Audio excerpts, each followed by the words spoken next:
shown that the brown dwarf at the core of the Planet X system is like the other massive objects in our solar system, in that it is also surrounded by rings. So, are we encountering those rings? If so, how would it be expressed in the data? In this program, we're going to take you into the future to show you a cataclysm that means, well, frankly, the end of life as we know it. But it will not be the end of us. Looking out into the vastness of the universe, the greatest mystery is right here, right under our feet. The ultimate aim of all science, to penetrate the unknown. These are the stories that will make you say, what the fuck?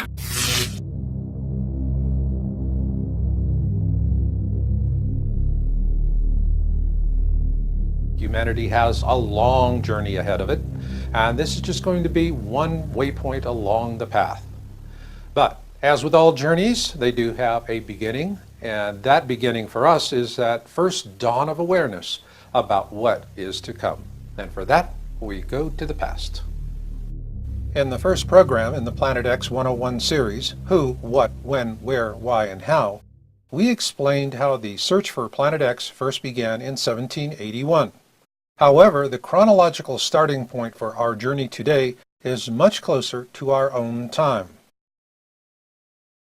In 1940, a Chilean astronomer by the name of Carlos Muñoz Ferrada first began talking about an object he called Hercules, or what we know today as Planet X, or NIBIRU. But he also talked about not one, but two objects. Hercules is the same planet Zecharia Sitchin, author of The 12th Planet, describes as NIBIRU, according to his translations of the ancient Sumerian texts. And according to Sitchin, it is 4 times the size of Earth. But of even greater concern to us is the black sun, as Ferrada calls it. A binary twin to our own sun that is 56 times the size of Earth. And it is the core object of a mini-constellation we call the Planet X system, which in turn orbits around our own sun, much like a comet would.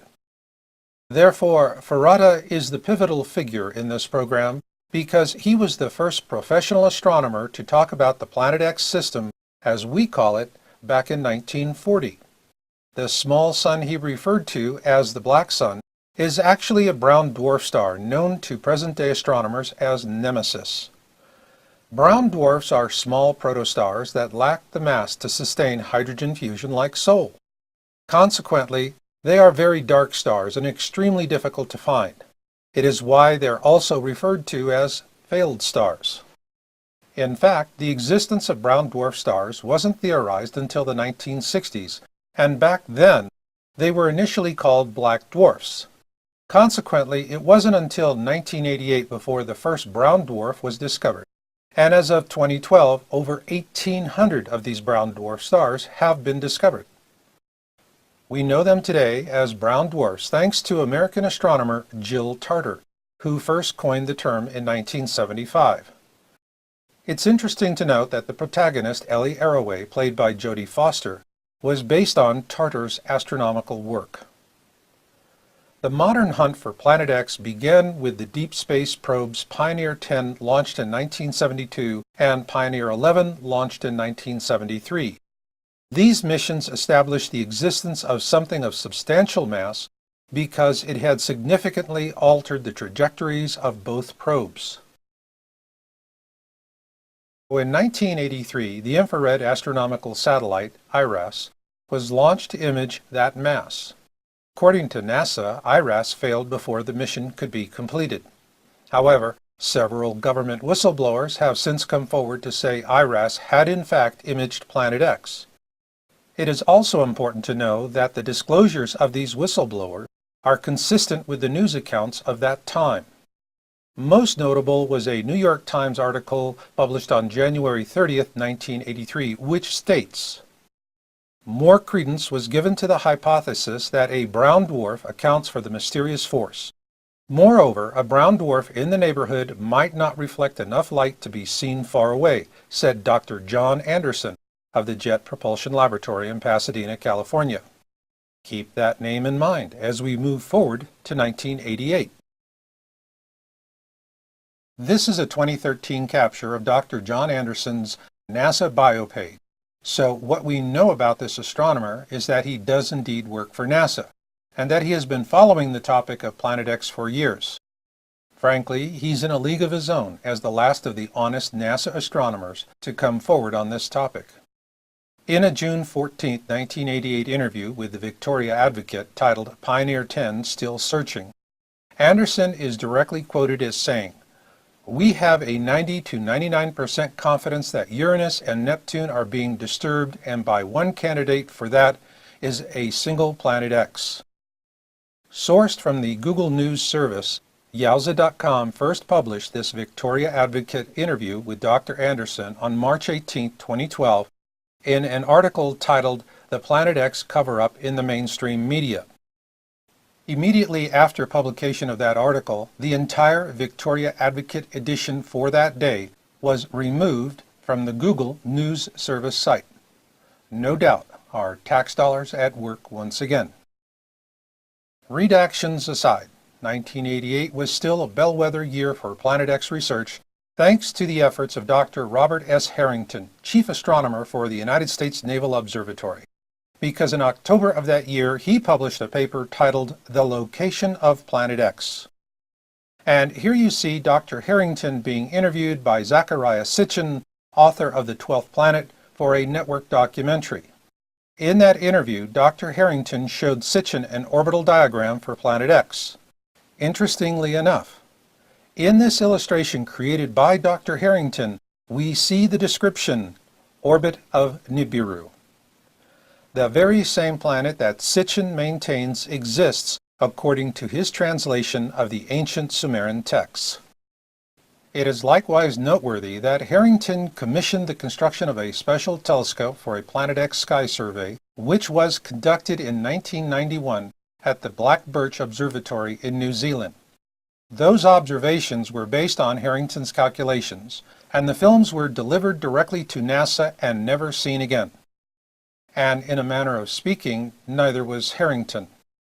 As reported in our Yowza.com article, Planet X and the Mysterious Death of Dr. Robert Harrington, this courageous astronomer died on January 23, 1993, from a rapid onset of esophageal cancer. Many believed he was assassinated, as do we. Today, NASA has replaced the Planet X research of men like Anderson and Harrington with a Planet X debunker by the name of David Morrison, a man who maintains that Planet X does not exist and who never misses an opportunity to humiliate anyone with an interest in the topic. So in response to David Morrison, I offer my first Planet X article published in January 2002 as way of introducing a pithy insight from the man who helped me to write that article.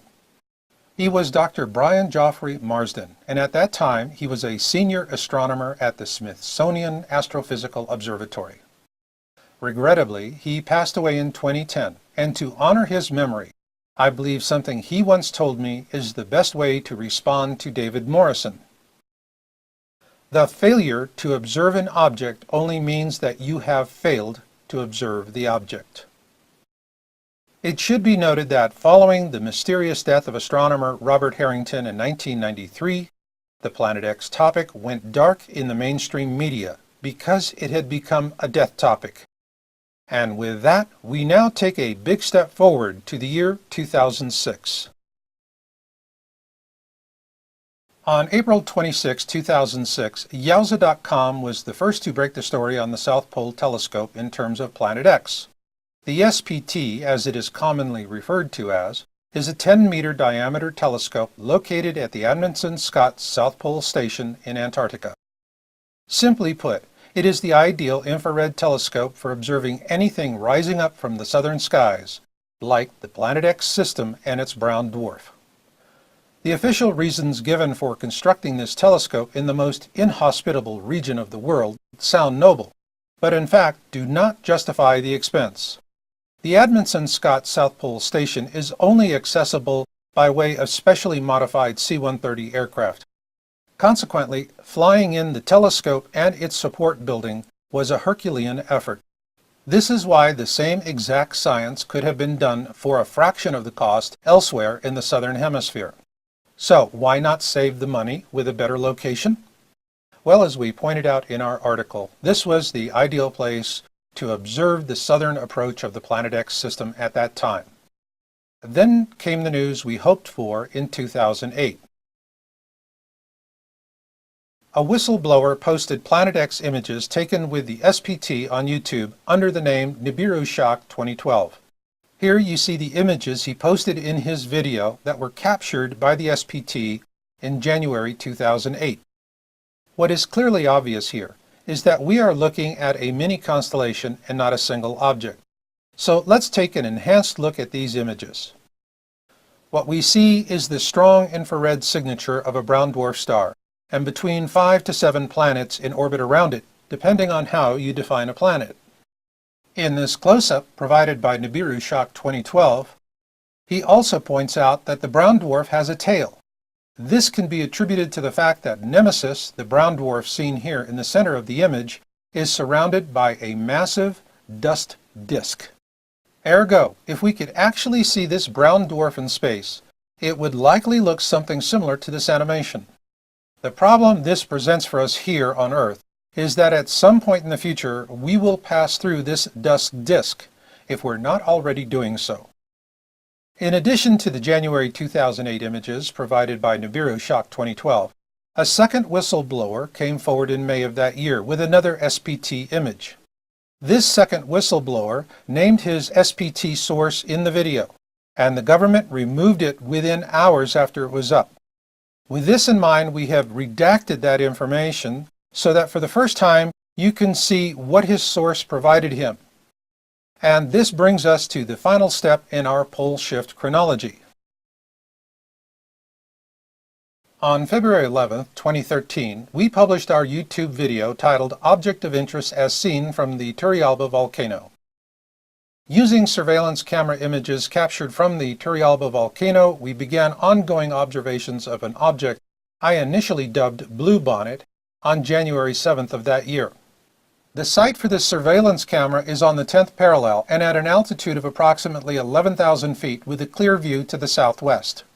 Our analysis also shows that this object entered the constellation Ophiuchus on December 1, 2012, and was well inside that constellation as of December 21, 2012. This means that the prophecy of Nostradamus for this object was in fact fulfilled exactly as predicted. Bluebonnet, as we first called it, is near the Sun, and so with all objects near to the Sun, it can only be observed before sunrise or before sunset. Also note, we eliminated all of the expected explanations for this object, such as it being the planet Venus, which it is not. In fact, this is not a catalogued object, and it has been observed from this location with not one, but with 3 uniquely different camera systems since early 2010. Having captured literally hundreds of images of this object ourselves, we began to wonder if Bluebonnet, as we called it, was actually NIBIRU, the outermost orbital of the Planet X system. Well, we got an answer. On July 12, 2013, a video titled A Cyclical Storm Brews was posted by the 00 Skyview team. This highly capable group of amateur astronomers confirmed our suspicion that we had in fact been observing NIBIRU all this time. In their video, they state, "We have researched the object and here are our findings." Here you see our object, Bluebonnet, which we now know to be NIBIRU, and which has been observed since early 2010 from surveillance cameras at the Turrialba volcano in Costa Rica. Likewise, the 00 Skyview team also confirms that we first observed it in the constellation Ophiuchus. According to their findings, NIBIRU, or Bluebonnet if you will, is the outermost orbital of the Planet X system. Please keep in mind that the celestial mechanics of what is going to happen in our near future are so complex that it's really impossible to say with any certainty exactly what is going to happen and when. But what we can do is give you an idea of the factors that are involved. We call them the Planet X system attributes, such as size, speed, and mass, and we're going to be talking about those. But first, I just want to take a brief moment to talk about, well, a different kind of attribute. It's the sixth plague from the 10 plagues of Exodus, and we're talking about the boils. Now, this is going to be caused by volcanic ash, and this ash will fall on unexposed skin, and if it's not washed off, will cause very painful boils. And so if there's anything that you're going to remember from this program, I want you to remember this one thing. When you get the ash on your body, wash it off. If you don't have water, use fresh dirt or clay, but wash it off. And now let's take a look at those attributes.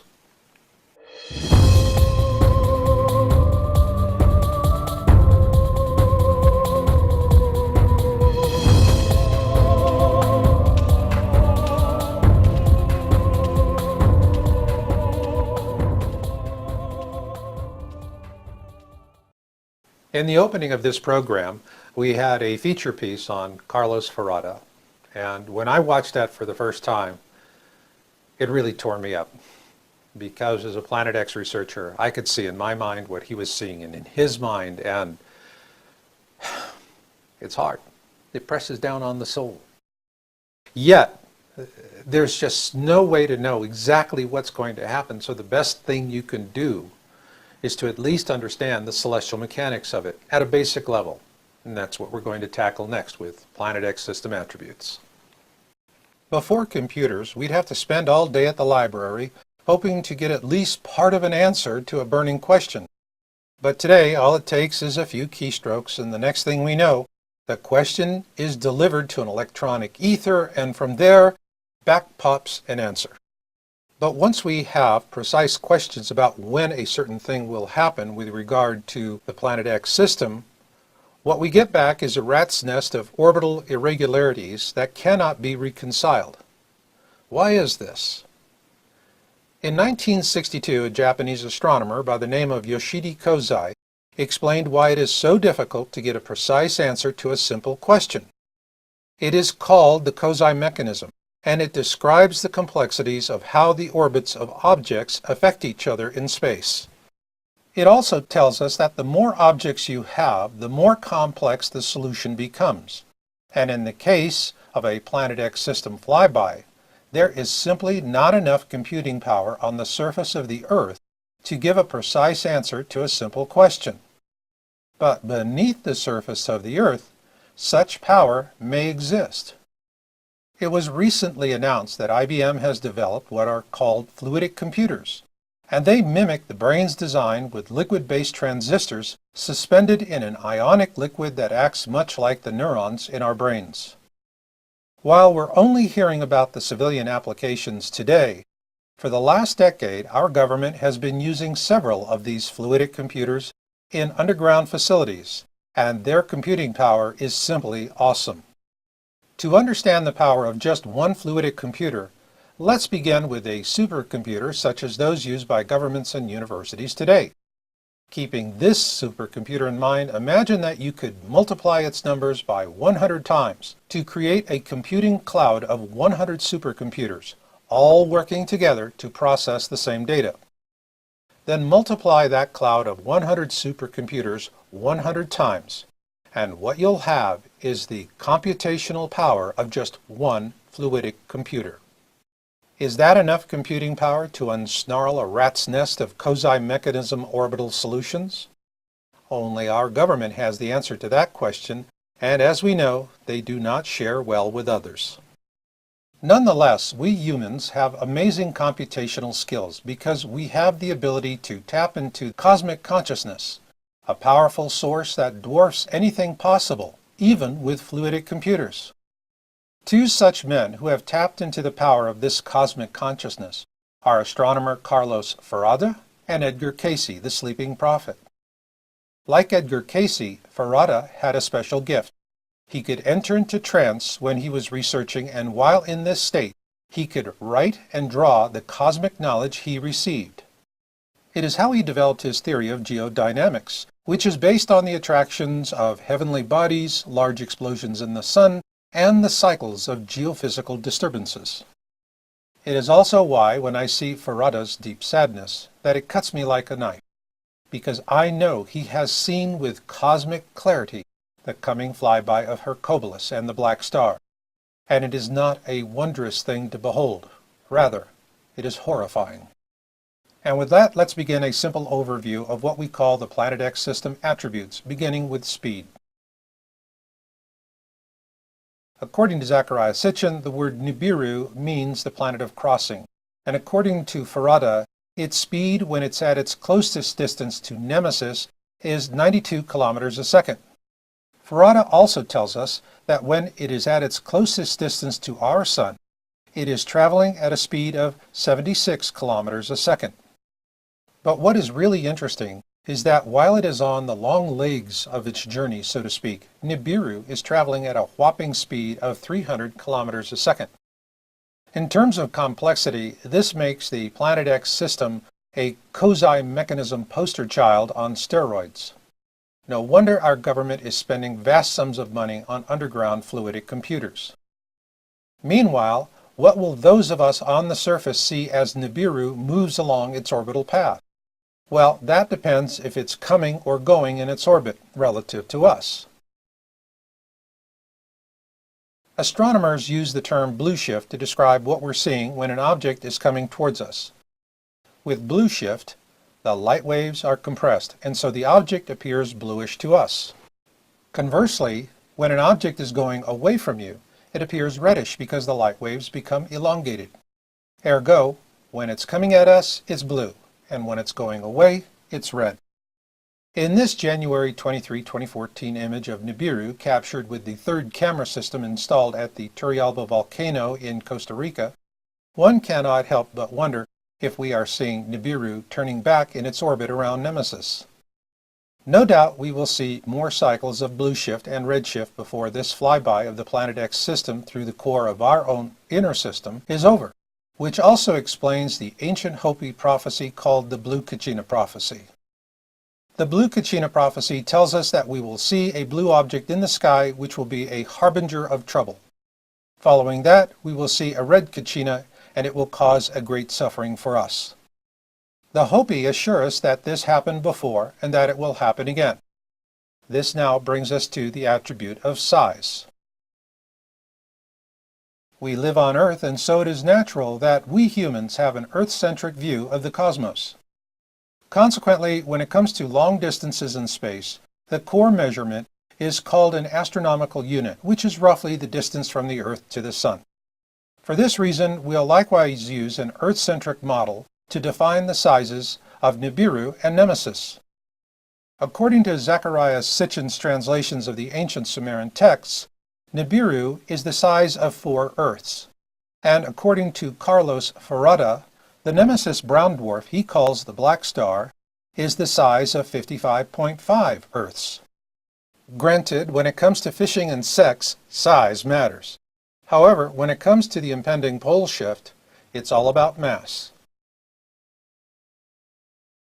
In terms of a pole shift resulting from a flyby of the Planet X system through the core of our system, mass and not size is the key measure.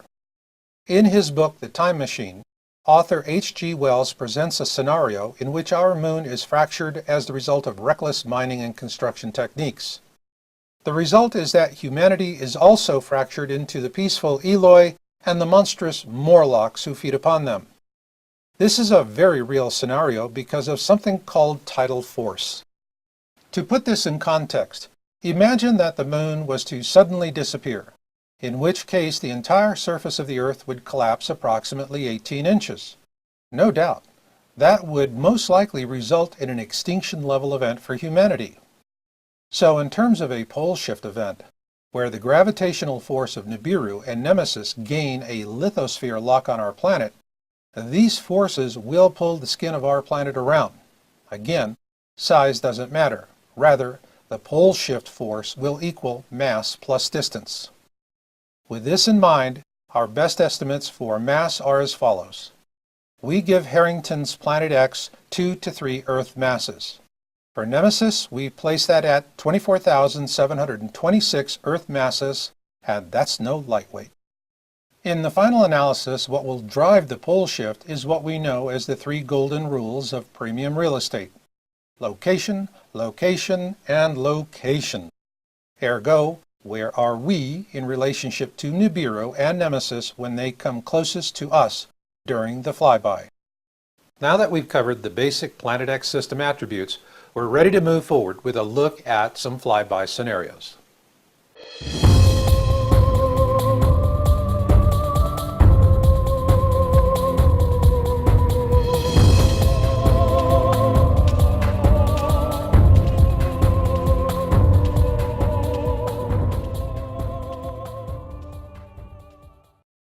Next up, we're going to present three different Planet X system flyby scenarios.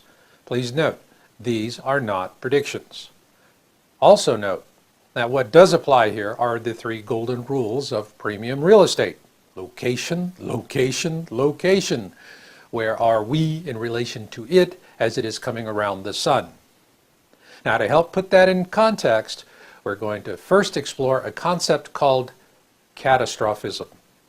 In my book, Crossing the Cusp, Surviving the Edgar Cayce Pole Shift, I present an explanation of how life evolved on this planet.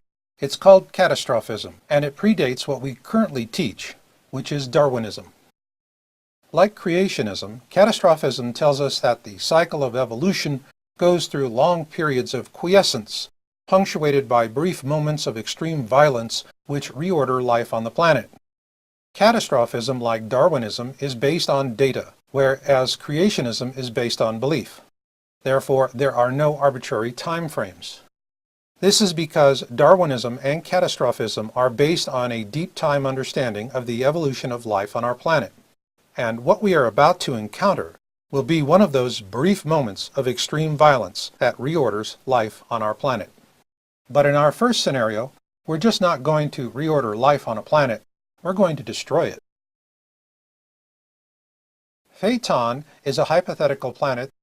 What happened to Phaeton was a catastrophic event that tore the planet apart, sending its fragments flying out into space. These fragments then became the asteroid belt that now exists between the orbits of Mars and Jupiter. So, our first Planet X system flyby scenario will be a Phaeton event. Here we see Earth on the opposite side of the Sun, but poor Phaeton is a bone to be chewed as NIBIRU and NEMESIS close in on it. This, we postulate, was the destructive force that tore poor Phaeton apart. Visitors who take the Universal Studios tour of the Red Sea scene from the movie, The Ten Commandments, are given a great insight to a real feat of cinema magic. However, when we remove the magic and the allegory from the story and reorder the plagues in scientific order, the first plague of Exodus becomes number 7, thunder and hail. What the reordered story of Exodus tells us is that meteorite showers falling on us from the dust disk surrounding Nemesis is the first plague. This plague will repeat itself as Earth is pelted by this dust disk. We'll see meteorite showers the likes of which we could not imagine. The damage of these meteorites will be substantial and long-lasting because they'll contain something called schrebersite, a deadly combination of iron, nickel, and phosphorus only found in meteoric iron. The iron in the schrebersite is what caused the first plague in the biblical account, namely the turning of the waters to blood. To understand why, simply visit a local brickyard. They'll tell you that in order to make those wonderful red bricks we use to decorate our homes with, they add iron to the mix. This is why the iron in the schrebersite will once again turn our waters to the color of blood, and it will result in a dramatic reduction in potable drinking water for all of us. Meanwhile, the phosphorus in the schrebersite, plus warmer surface temperatures, such as those we're already seeing these days, will trigger huge blooms of blue-green algae. These algae blooms will generate vast amounts of microcystin, which is highly toxic and can kill plants, animals, and humans. And here in our illustration of the Exodus scenario, we find Earth on the opposite side of the Sun, just as it was during the Phaeton event scenario, with one notable exception. This time, there is no Phaeton. So, what we've seen with these first two scenarios is that Earth was fortunate enough to be on the other side of the Sun during this final stage of the Planet X system flyby. So, what happens if we are not so lucky the next time? In a 2008 Project Camelot interview, government whistleblower Bob Dean announced that our worst fears would be realized during this coming flyby. That Earth would be on the wrong side of the Sun as the Planet X system began its downward track back into the furthest reaches of our solar system. No doubt astronomer Carlos Ferrada saw this as well when he predicted that during this coming flyby, NIBIRU will come within 14 million kilometers of the Earth. Consequently, the pole shift, as envisioned by Carlos Ferrada and predicted by Edgar Cayce, will happen for the very reason given by whistleblower Bob Dean. That Earth is just simply going to be at the wrong place and at the wrong time, and so it will be a real tribulation for humankind. First will come increased seismicity, which is already happening, followed by increased volcanism, which also is already happening. Then there will be the deep impact events that many of our modern astronomers and scientists are warning us about, and then will come the tidal forces of NIBIRU and NEMESIS as they gain a lithosphere lock on Earth. Then they'll pull the skin of our planet around. So now the big question is, will the pole shift happen in our lifetime? Well, the government knows for certain because they've got the fluidic computers. But, as the old saying goes, they don't share well with others. The best we can do in the meantime is, well, take our best shot. You decide.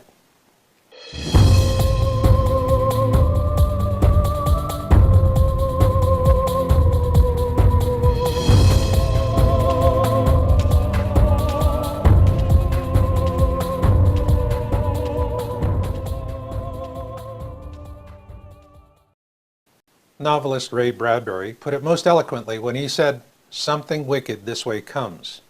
So then the issue is, by what route, or trajectory if you will. We're going to look at that next. But also we're going to look at something I call the backside. Whenever I do a podcast or a video, I always close with, "And this is Marshall, and I'll see you on the backside." So what is the backside? Well, it's when we see blue skies once again. So let's get started. This pole shift trajectory forecast begins with an anonymous hero, a government whistleblower only known to us as NIBIRU Shock 2012, who first revealed images acquired from the South Pole Telescope in January 2008 of the Planet X system. In these enhanced images he shows us a brown dwarf mini-constellation with its own planets and moons. And what is interesting is that this brown dwarf has a tail, which tells us it is going to be an awfully dirty thing. Then on October 10, 2012, the 00 Skyview team released their video, A Dark Binary Star, and the object they were viewing with a highly advanced amateur telescope bears a striking resemblance to the one captured with the SPT in January 2008, and there are others. On July 28, 2013, we published our video, Planet X System Observations and Orbital Analysis, with our own observation of Nemesis made by Jorge Arena during a business trip to Lima, Peru.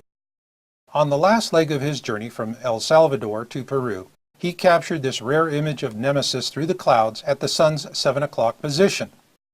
Then on January 10, 2014, YouTuber Stargazer Nation posted a feed capture from the Soho Lasco C3 camera. In it we clearly see Nemesis, or the black star as Carlos Ferrada called it, again near the sun's 7 o'clock position. Frankly, we were amazed to see that he got this imagery, as we routinely see these kinds of images scrubbed off the Soho site nearly as fast as they go up. But like they say, the early bird gets the worm, and so our hats are off to Stargazer Nation for a brilliant piece of citizen journalism. He nailed it. The Nemesis brown dwarf star is the smaller companion to our own Sol, and like Sol, Nemesis has its own planets as well. Of particular interest to us is its outermost planet, NIBIRU. We first reported our observations of NIBIRU on February 11, 2013, with our video, Object of Interest as Seen from the Turrialba Volcano. Our observation efforts began in mid-December 2012 with an email from an expatriate who lives at the base of the volcano. We subsequently began observing this object on January 5, 2013, which I initially named Bluebonnet. We tracked it from a surveillance camera at the top of a Costa Rican volcano located 10 degrees north with a clear view to the southwest, called Turrialba. We tracked it a few hours before sunset each day for months and amassed hundreds of image captures from 2 different surveillance camera systems. Early on, we suspected it was NIBIRU, and on July 12, 2013, the 00 Skyview team posted a video titled "A Cyclical Storm Brews," confirming our suspicions. Their finding was that we in fact were observing NIBIRU, the outermost orbital of Nemesis, in the constellation Ophiuchus. That being said, the linchpin for this pole shift trajectory forecast is not NIBIRU. Rather, it can only be one object, Nemesis. For this reason, we'll use the January 10, 2014 Stargazer Nation capture of Nemesis from the SOHO LASCO C3 camera as that linchpin. And so here is our pole shift trajectory forecast, starting with the SOHO observation in January of this year. Here we see Nemesis and NIBIRU in conjunction with Earth on the opposite side of the Sun, with Nemesis just below the ecliptic and NIBIRU just above. Keep in mind, Earth is already seeing evidence of increased solar radiance, resulting in a corresponding increase in seismicity and volcanism. Also keep in mind a 2008 Project Camelot interview with government whistleblower Bob Dean about the coming of NIBIRU. In that interview, Dean was quite explicit in his statement that the flyby would occur while Earth and NIBIRU are on the same side of the Sun. And so our pole shift alignment forecast is for some time after 2016.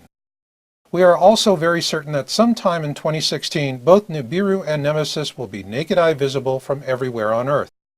This will likely be about the time Nemesis reaches its point of perihelion with Sol, in other words, its closest distance to our Sun. The pole shift event will occur when Nemesis crosses the ecliptic on its outward leg to the furthest reaches of our solar system. At this point, both Nemesis and NIBIRU will be in opposition to Earth, and that is when their combined tidal forces will gain a purchase on the lithosphere of our planet, thereby causing a pole shift in which every major body of water will come out of its basin.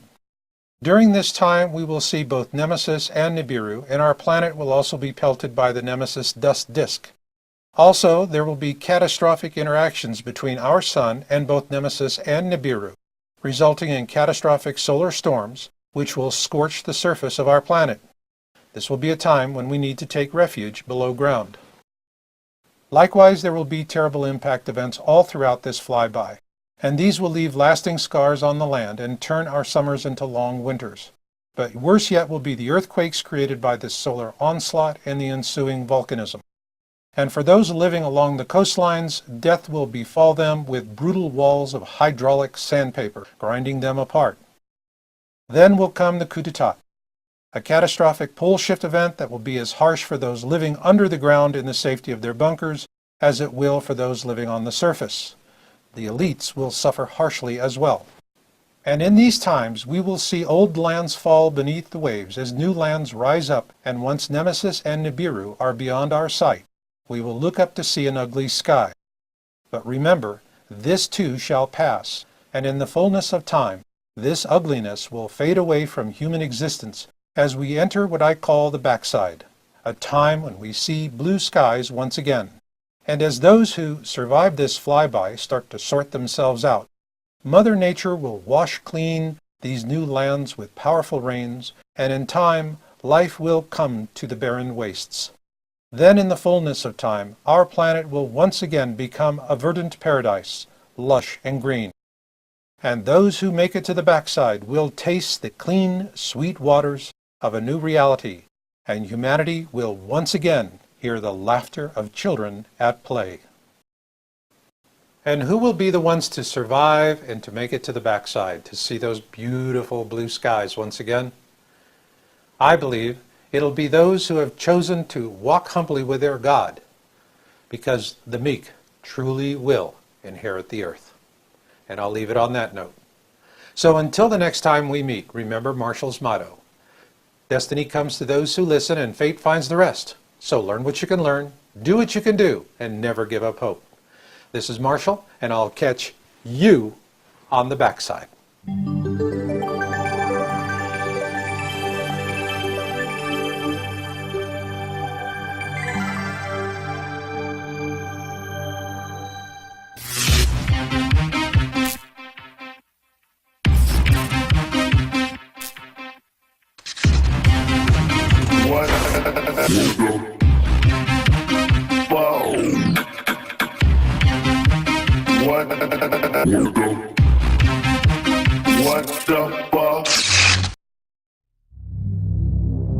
Let's assume that the brown dwarf at the core of the Planet X system is like the other massive objects in our solar system, in that it is also surrounded by rings.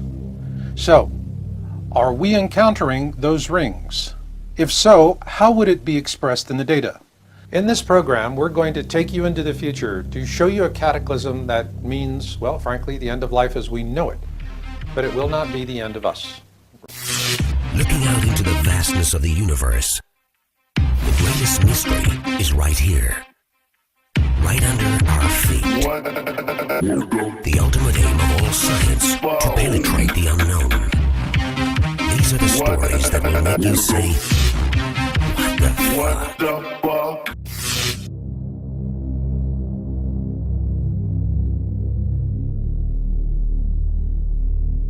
Humanity has a long journey ahead of it, and this is just going to be one waypoint along the path.